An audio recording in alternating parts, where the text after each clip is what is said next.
The theory of evolution इन हिंदी, विकासवाद को समझें। मैं हूं योगी और आप देख रहे हैं ध्यान योगी। हेलो फ्रेंड्स, स्वागत है आपका the theory of evolution bye John Maynard Smith book के बारे में। क्या आपने कभी सोचा है कि हम इंसान इस धरती पर कहां से आए? क्या हम हमेशा से ऐसे ही थे जैसा हम आज खुद को आईने में देखते हैं, या हमारी कहानी लाखों सालों में लिखी गई है? एक लंबी, रोमांचक और उतार और ऊंचाई से भरी दास्तान है।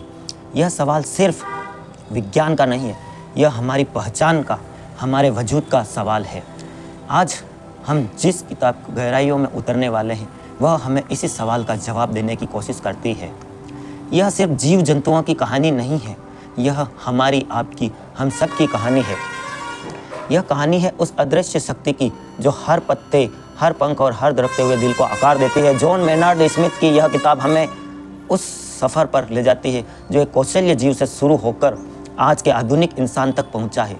तो चलिए, अपने मन के सारे दरवाजे खोल दीजिए और मेरे साथ चलिए इस अद्भुत सफ़र पर, यह समझने के लिए कि हम जो हैं वह क्यों हैं और कैसे बने। अध्याय नंबर 1, विकासवाद का पहला सबक, सब कुछ बदलना है। हमारी कहानी की शुरुआत। चलिए दोस्त, अपनी यात्रा की शुरुआत करते हैं। वीडियो को एक छोटा सा लाइक कर दे, कमेंट कर दे उस एक विचार से जिससे दुनिया को देखने को हमारा नजरिया हमेशा के लिए बदल दिया। यह विचार है बदलाव। जी हाँ, परिवर्तन ही संसार का नियम है। एवरीथिंग विल बी चेंज, यह तो सब सुना होगा, लेकिन चार्ल्स डार्विन, उनके जैसे विचारकों ने हमें बताया कि यह नियम सिर्फ हमारे समाज या जीवन में नहीं, बल्कि पृथ्वी पर मौजूद हर एक जीव पर लागू होता है। कल्पना कीजिए, आज से सदियों पहले लोग क्या सोचते होंगे। वे देखते थे कि एक अश्व हमेशा अश्व को ही जन्म देता है और एक आम का वृक्ष हमेशा आम ही उगाता है। उसके लिए यह दुनिया एक स्थिर यानी ठहरी हुई जगह थी जिसे किसी ने एक बार बना दिया और वह वैसी की वैसी बनी चल रही है। प्रजातियाँ उनके लिए पत्थर की लकीर की तरह थी जो कभी नहीं बदल सकती। लेकिन फिर कुछ जिज्ञासी दिमागों ने सवाल पूछना शुरू किया।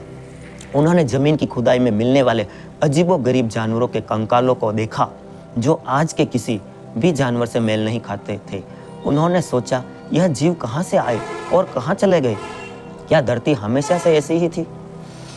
यहीं से हमारी कहानी के हीरो चार्ल्स डार्विन का आगमन होता है। डार्विन कोई प्रयोगशाला में बैठकर काम करने वाले वैज्ञानिक नहीं थे, बल्कि एक प्रकृति प्रेमी थे, एक खोजी थे जिन्होंने एक जहाज पर दुनिया घूमने का मौका मिला, जिनका नाम था HMH बीगल। इस सफ़र ने उनकी ज़िंदगी बदल दी। उन्होंने दक्षिण अमेरिका के जंगलों, पर्वतों और द्वीपों की यात्रा की। उन्होंने हर जगह के जीव जंतुओं, वृक्ष, पौधों को बहुत करीब से देखा। उनका सबसे महत्वपूर्ण ठहराव था गुलाबगोश द्वीप समूह। यह कुछ द्वीपों का एक समूह है जो मुख्य भूमि से काफ़ी दूर है। डार्विन ने वहाँ कुछ बहुत अजीब देखा। उन्होंने देखा कि हर द्वीप पर फिंच नाम के पक्षी की प्रजातियाँ थी, लेकिन हर द्वीप के फिंच की चोंच कुछ अलग थी। किसी द्वीप पर पक्षी की चोंच मोटी और मजबूत थी तो सख्त बीजों को फोड़ सकती थी।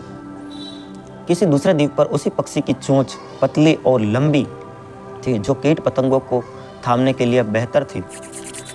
डार्विन हैरान रह गए। उन्होंने सोचा, ऐसा क्यों है?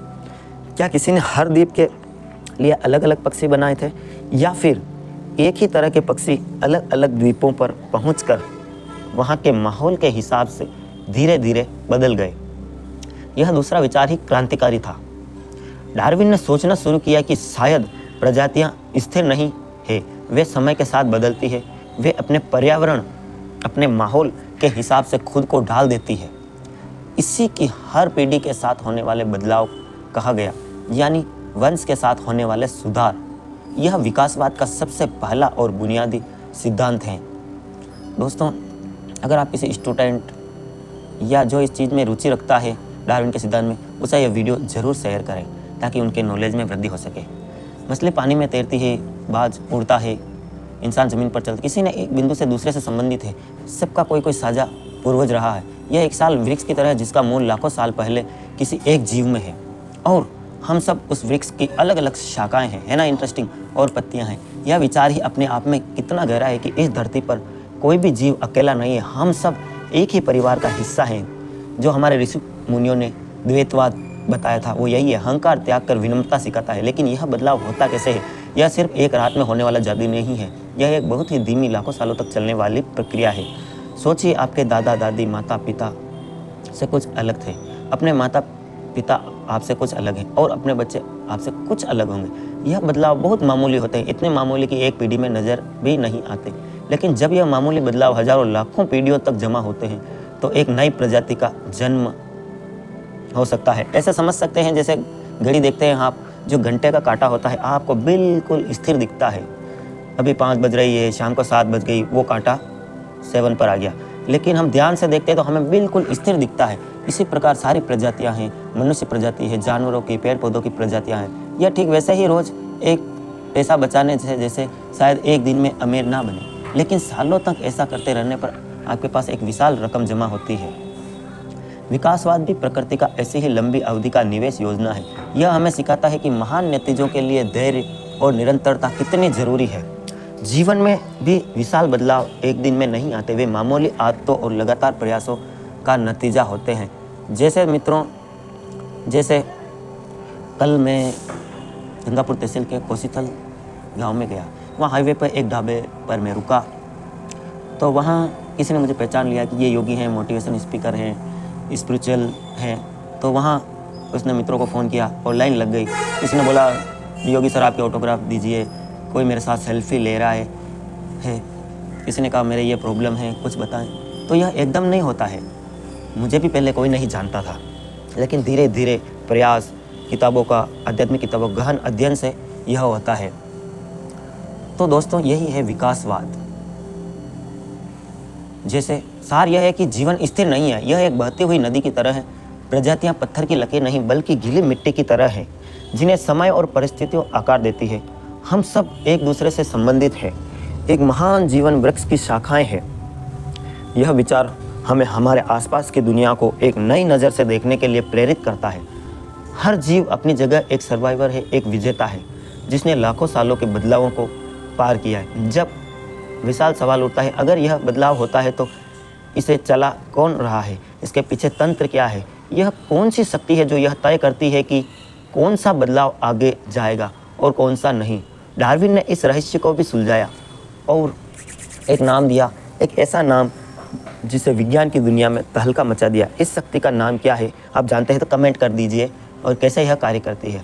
आपको हमारे साथ अगले अध्याय तक चलना होगा, जहां हम प्रकृति के सबसे महान रहस्य से पर्दा उठाएंगे। अध्याय नंबर 2, प्राकृतिक चयन। प्रकृति का अदृश्य हाथ, जो फिट है वही हिट है। पिछले अध्याय में हमने यह जाना कि जीवन स्थिर नहीं है, यह लगातार बदलता रहता है, चेंजिंग। लेकिन सबसे विशाल सवाल जो हमारे लिए उपस्थित था वह है कि इस बदलाव की दिशा कौन देता है? आखिर कैसे तय होता है कि एक जीव में आया कौन सा बदलाव अगली पीढ़ी में जाएगा? इसी सवाल का जवाब है डार्विन का सबसे महान और सबसे प्रसिद्ध सिद्धांत, जिसे हम प्राकृतिक चयन कहते हैं। इसे समझ के लिए एक कहानी की तरह इसे समझते हैं। क्या मैं कहानी सुना सकता हूँ? कल्पना कीजिए कि किसी जंगल में जिराफों का एक झुंड रहता है। इन सभी जिराफों की गर्दन की लंबाई एक जैसी नहीं है, किसी की गर्दन कुछ लंबी है तो किसी की कुछ छोटी। यह प्रकृति का पहला नियम है, जिसे हम कहते हैं विभिन्नता। एक ही प्रजाति के जीव भी 100% एक जैसे नहीं होते। जैसे मामूली अंतर होते हैं, कोई कुछ तेज भागता है तो किसी की नज़र में कुछ तेज होती है, किसी की आंखें तेज होती है, किसी की गर्दन लंबी होती है, किसी के पैर लंबे होते हैं। अब मान लीजिए कि उस जंगल में धीरे धीरे सूखा होने लगता है, ज़मीन पर लगी घास, छोटे छोटे वृक्ष पौधे सूख जाते हैं। अब जिराफों को खाने के लिए एकमात्र जरिया है ऊंचे वृक्षों पर लगी पत्तियां हैं। यहाँ से प्रकृति का खेल शुरू होता है। जिन जिराफों की गर्दन को छोटी है वे ऊंची पत्तियों तक नहीं पहुँच पाते, उन्हें भूखा रहना होता है, वे कमज़ोर हो जाते हैं और शायद जीवित ना बच पाए, मर जाते हैं। वहीं दूसरी ओर जिन जिराफों की गर्दन प्राकृतिक रूप से कुछ लंबी थी, वे आसानी से ऊंचे वृक्षों से पत्तियां खाकर अपना पेट भर सकते हैं। वे स्वस्थ रहते हैं, जीवन यापन करते हैं, मजबूत बनते हैं और उनके जीवित रहने की संभावना अधिक हो जाती है। यह प्रकृति का दूसरा नियम है, जीवन रक्षा और प्रजनन। तो जीव अपने माहौल में बेहतर तरीके से ढल जाता है, उसके जीवित रहने और बच्चे पैदा करने के अवसर अधिक हो जाते हैं। अब कहानी का तीसरा और अंतिम भाग आता है। जो लंबी गर्दन वाले जिराफ जीवित बच गए, वे अब बच्चे पैदा करेंगे, और क्योंकि गर्दन की लंबाई एक ऐसा गुण है जो माता पिता से बच्चों में जाता है, जिसे हम वंशानुक्रम कहते हैं, तो ज़्यादा संभावना है कि उनके बच्चों की गर्दन भी लंबी होगी। छोटी गर्दन वाले जिराफ तो मर जाएंगे या कमज़ोर होने के कारण बच्चे नहीं पैदा कर पाएंगे, इसलिए अगली पीढ़ी में छोटी गर्दन वाले जिराफ कम पैदा होंगे। अब यह प्रक्रिया एक पीढ़ी से खत्म नहीं होती है, यह हजारों लाखों सालों तक चलती है। हर पीढ़ी के साथ जिनकी गर्दन कुछ और लंबी होती है, उन्हें खाने का कुछ और फ़ायदा मिलता है और वे ज़्यादा स्वस्थ होते हैं, ज़्यादा बच्चे पैदा करते हैं। धीरे धीरे यह पीढ़ी साथ जिराफों की गर्दन लंबी होती गई। आज हम जो लंबे गर्दन वाले जिराफ देखते हैं, वे इसी लाखों सालों की प्रक्रिया का नतीजा है। यही है प्राकृतिक चयन। यह कोई सोच समझ कर किया गया फैसला नहीं है। प्रकृति कोई भगवान नहीं जो बैठकर यह चुनती है कि किसे जिंदा रखना है और किसे मारना है। यह एक स्वचालित प्रक्रिया है। माहौल एक छन्नी की तरह काम करता है और जो जीव उस छन्नी से पार निकल जाते हैं, वे अपने गुण असली पीढ़ी को दे पाते हैं। डार्विन ने इसे सर्वाइवल ऑफ द फिटेस्ट कहा, जिसका मतलब है कि योग्य का अस्तित्व। जैसे आप देखते हैं कि किसी के पिताजी बहुत ही गरीब थे और धीरे धीरे तीसरी पीढ़ी में उनके बच्चे बहुत ही अमीर बन गए। इस सिद्धांत को ऐसे आप समझ सकते हैं। अगर आपको कुछ समझ में नहीं आया तो एक छोटा सा कमेंट करें। वीडियो आगे भी है। Video sponsor Dwarikadhish electric and power tools Fatehnagar. सबसे योग्य अस्तित्व, लेकिन यहाँ योग्यतम का मतलब है सबसे ताकतवर या सबसे आक्रामक होना नहीं है। यह एक बहुत विशाल गलतफहमी है। योग्यता का मतलब है कि सबसे बेहतर तरीके से अनुकूलित, यानी जो अपने माहौल में सबसे बेहतर तरीके से फिट हो गए। एक बर्फीले इलाके में एक ध्रुवीय भालू फिट है क्योंकि उनकी मोटी चमड़ी और सफ़ेद रंग उसे वहाँ जिंदा रखने में मदद करते हैं। लेकिन वह ध्रुवीय भालू रेगिस्तान में एक दिन भी नहीं टिक पाएगा। रेगिस्तान में एक ऊँट फिट है। सब अपनी अपनी जगह फिट है। कुल मिला के किसी व्यक्ति की इज्जत इंडिया में नहीं है तो अमेरिका के लिए, और अमेरिका का कोई महान दार्शनिक है, उसकी भारत में इज्जत नहीं है। यही है सर्वाइवल का खेल। सफ़ेद रंग भालू का उसे जीवित रहने के लिए मदद करता है, यानी जो अपने माहौल में सबसे बेहतर तरीके से फिट हो जाए। जैसे एक बर्फीले इलाके में एक ध्रुवीय भालू फिट है क्योंकि उसकी मोटी चमड़ी और सफ़ेद रंग उसे वहाँ जिंदा रहने में मदद करते हैं। लेकिन वही ध्रुवीय भालू रेगिस्तान में नहीं टिक पाएगा। ताकत पर नहीं। यह सिद्धांत जीवन के एक बहुत ही गहरी बात सिखाता है। यह हमें सिखाता है कि अनुकूलन का महत्व। जीवन में सफल वही होता है जो बदलती परिस्थितियों के साथ खुद को बदल लेता है। यह काम की बात है आपके लिए।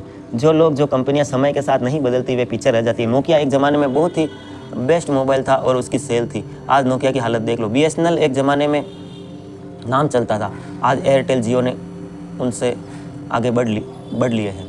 यही है गेम। इसलिए आपको समय के साथ चेंज होना, अपडेट होना बहुत ज़रूरी है।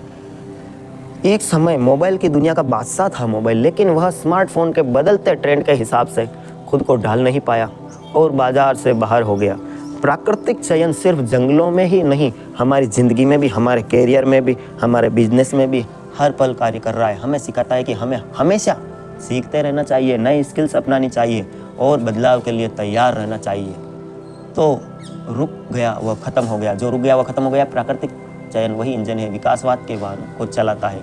यह कोई क्रूर प्रक्रिया नहीं है, बल्कि यह जीवन को और बेहतर और अधिक विविधतापूर्ण बनाने के एक प्रक्रिया है। यह हमें बताती है कि हर जीव जो आज इस धरती पर है वह अपने आप में एक चैंपियन है।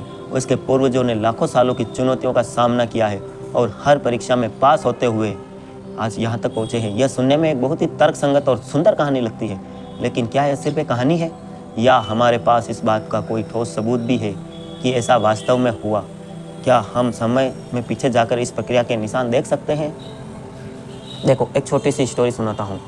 एक पेड़ का शोध चल रहा है कुछ पेड़ों का अमेरिका में। उन पेड़ों के जो तनों को काटो, साइंटिस्ट ने एक्सपेरिमेंट किया तो उनमें रिंकल्स बने हुए हैं। उन जो पुराने पेड़ हैं, जो 500 साल से भी पुराने हैं, उनके रिंकल्स में सब बता दिया कि उस समय का मौसम क्या था, उस समय कैसा जलवायु था। यही गेम आपको समझना है। सच साबित करने के लिए सबूत कहाँ मिलेंगे? सबूत चाहिए। क्या वे पत्थरों में दबे हैं या हमारे अपने शरीर के अंदर छिपे हैं? इन सवालों का जवाब हम अगले अध्याय में खोजेंगे, जब हम एक जासूस की तरह सबूतों की जांच पर निकलेंगे। अध्याय नंबर 3, समय के पन्नों में लिखे सबूत, कहानी या हकीकत। अब तक हमने विकासवाद की एक बहुत ही आकर्षक कहानी सुनी है। हमने जाना है कि जीवन का बदलना है और प्राकृतिक चयन इस बदलाव का video sponsor Dwarikadhish electric and power tools, all type of original spare, Changedi road, ward 14, Fatehnagar. सबूत, ठोस प्रमाण। क्या हमारे पास ऐसे कोई सबूत है जो डार्विन की इस थ्योरी को सच साबित करते हैं? जी हाँ, यह सबूत इतने सारे और इतने अलग सेक्टरों में आते हैं कि इनके नज़रअंदाज करना लगभग नामुमकिन है। चलिए हम एक जासूस की भूमिका निभाते हैं, इन सबूतों को एक एक करके जांच करते हैं। हमारा सबसे पहला, सबसे विशाल सबूत छिपा है ज़मीन के नीचे पत्थरों के पर्दों में। इन्हें हम कहते हैं जीवाश्म। जीवाश्म लाखों साल पहले जीवित रहने वाले जीवों के अवशेष होते हैं, पत्थरों में बदल गए हैं। यह समय के कैप्सूल की तरह जो हमें अतीत की दुनिया को एक झलक दिखाते हैं। वैज्ञानिक इन जीवाश्मों का अध्ययन करते हैं, एक हैरान करने वाली चीज़ देखते हैं। ज़मीनों की जो परतें जितनी ज़्यादा गहरी होती है, यानी जितनी ज़्यादा पुरानी होती है, उनसे मिलने वाले जीव उतने ही सरल और आज के जीवों से अलग होते हैं। और जैसे जैसे हम ऊपर की परतों की तरफ आते हैं, यानी समय में आगे जाते हैं, वैसे वैसे जीवन ज़्यादा जटिल और आज के जीवों में मिलने जुलते होने लगते हैं। यह ठीक वैसे ही जैसे एक पुरानी फ़ोटो एल्बम देख रहे हो। इसमें आपके परदादा ब्लैक एंड वाइट तस्वीर है, फिर आपके दादा की, फिर आपके पिता की, फिर आपकी। हर तस्वीर एक पीढ़ी को दिखाती है कि उसमें हो रहे बदलावों को दर्शाती है। जीवाश्म रिकॉर्ड भी ठीक यही करता है। हमें अश्व की एक विकास जीवाश्म मिलते हैं जो दिखाते हैं कि एक लोमड़ी के आकार का कई अंगुलियों वाला जानवर धीरे धीरे आज के विशाल एक खुर वाले अश्व में बदला। हमें भेड़ के जीवाश्म भी मिले जिनके पैरों की हड्डियाँ थी। इस बात का सबूत है कि उनके पूर्वजों ज़मीन पर चलते थे। यह जीवाश्म विकासवाद की कहानी के पन्ने हैं जो पत्थर पर लिखे गए। हमारे सबूत उन जीवाश्मों। इससे तुलनात्मक शरीर रचना विज्ञान कहते हैं। आपने सोचा, एक इंसान का हाथ, एक चमगादड़ का पंख, एक भेड़ का फ्लिप या एक बिल्ली का अगला पैर, यह सब ऊपर से देखने में कितने अलग काम करते हैं। एक लिखने का काम आता है, एक उड़ने के, एक तैरने के, एक चलने के। लेकिन जब इनकी हड्डियों की संरचना को देखेंगे तो आप हैरान रह जाएंगे। इन सब हड्डियों में एक पैटर्न लगभग एक जैसा है। एक ऊपरी हड्डी, फिर दो निचली हड्डियाँ, फिर कलाई की मामूली हड्डियाँ, तो फिर अंगुलियों की हड्डियाँ। ऐसा क्यों है? अगर इन सब को अलग अलग काम के लिए बनाया गया होता तो इनकी बनावट भी अलग अलग होनी चाहिए थी। एकमात्र तार्किक जवाब यह है कि इन जीवों का कोई साझा पूर्वज रहा होगा जिसके शरीर में बुनियादी हड्डी का पैटर्न था। फिर प्राकृतिक चयन ने अलग अलग ज़रूरतों के हिसाब से इस पैटर्न को कुछ अलग बदल दिया। इन्हीं समरूप संरचनाओं कहते हैं। यह साझा विरासत एक बहुत महान सबूत है। तीसरा सबूत हमें मिलता है भ्रूण विज्ञान से। जब अलग अलग जीव जैसे मछली, कछुआ, चूजा और इंसान अपने मन के माँ के गर्भ में भ्रूण के रूप में विकसित हो रहा है। शुरुआत अवस्था में सब देखने में लगभग एक जैसे लगते हैं। एक इंसान के भ्रूण में शुरुआती दौर में गलत संरचनाएं, एक पूंछ होती है, वह गायब हो जाती है। ऐसा क्यों होता है? इसका जवाब फिर वही होता है। दोस्तों, चैनल को सब्सक्राइब नहीं किया तो सब्सक्राइब कर लें, क्योंकि यह आपके पास मौका है। अगले मंथ से हम ज्वाइन बटन ही रखेंगे, सब्सक्राइब का आपको चार्ज होना। तो इस महीने में आप जितने भी जने सब्सक्राइब करना चाहते हैं चैनल को सब्सक्राइब कर लें और बेल आइकन ज़रूर प्रेस करें। और हमारे व्हाट्सएप चैनल से जुड़ना चाहते हैं तो आप डिस्क्रिप्शन में दिए गए लिंक से या नंबर से जुड़ सकते हैं। इस विकास का कोड आज भी हमारे डीएनए में कहीं ना कहीं मौजूद है, जो भ्रूण के विकास के दौरान कुछ समय के लिए खुद को प्रकट करता है। यह ऐसा है जो इमारत बनाने से पहले उसका एक पुराना नक्शा कुछ देर के लिए सामने आता है, फिर उसे नए नक्शे से बदल दिया जाता है। जैसे आप समझ सकते हैं कि पहले लोग सिर्फ खेतीबाड़ी करके जीवन बसर करते थे, हाथ से नुकीले औजार बनाते थे, और आज हम टेक्नोलॉजी, मशीनें आ गई है और खेती भी मशीनी ढंग से होती है। यही है विकासवाद। इसको इस अर्थ में समझ सकते हैं। दोस्तों, कुछ भी आपको समझ में नहीं आ रहा तो एक छोटा सा कमेंट करें, हम ज़रूर जवाब देंगे। लेकिन इन सबसे विशाल, सबसे अकाट्य सबूत हमें मिला है पिछली कुछ ही दशकों में, वह है डीएनए। डीएनए यानी डीऑक्साइड ब्यूलिक एसिड। यह जीवन की किताब है। हमारे शरीर की हर कोशिका में यह मौजूद है और इससे हमारे शरीर को बनाने की सारी जानकारी लिखी होती है। जब वैज्ञानिकों ने इस प्रक्रिया प्रजाति को डीएनए तुलना करना शुरू की तो विकासवाद की थ्योरी का सबसे मजबूत समर्थन मिला। उन्होंने पाया कि जो प्रजातियां एक दूसरों में ज़्यादा मिलती जुलती है उनका डीएनए भी ज़्यादा समान होता है। दोस्तों, अगर आप इंटरेस्टेड हैं तो मैं इस वीडियो का दूसरा भाग भी बनाऊंगा। चैनल को सब्सक्राइब करें और कमेंट करें कि हाँ, दूसरा भाग आपको कब चाहिए। आप सबके भीतर बैठे परम पिता परमात्मा को प्रणाम करता हूँ। Thanks for watching. वीडियो में यहाँ तक आने के लिए आपका कोटि कोटि धन्यवाद। Dwarkadhish electric and power tools, Fateh Nagar, ward 14। सभी प्रकार के फर्राटा, fan, cooler, spare, ICU, Orient, पंखे, सिगड़ी, सभी प्रकार की कूलर मोटरें के होलसेल विक्रेता। Power tools, spare parts, fridge, AC parts, bulb, tubelight एवं सब तरह के मिक्सर होलसेल रेट पर। Dwarkadhish electric and power tools, Changeri road, Fateh Nagar, आपकी अपनी शॉप।